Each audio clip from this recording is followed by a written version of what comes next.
How to know if Kirin is down or under maintenance? First of all, check your internet connection to rule out any connectivity issues. Next, visit the official Kirin website or their official social media pages like Facebook or Twitter.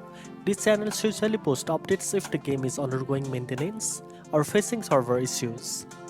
You can also join Kirin player forums or community groups where other players share real-time information about downtime or maintenance schedules.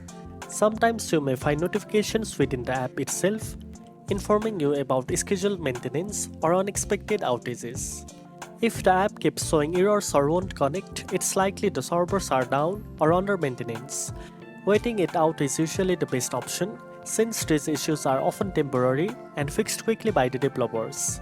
Meanwhile, you can try restarting the app or your device, but if the problem persists, it confirms a wider server issue.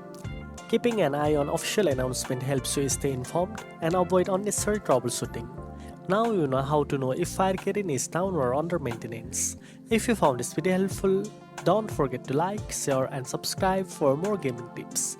Thanks for watching and I'll see you in the next one.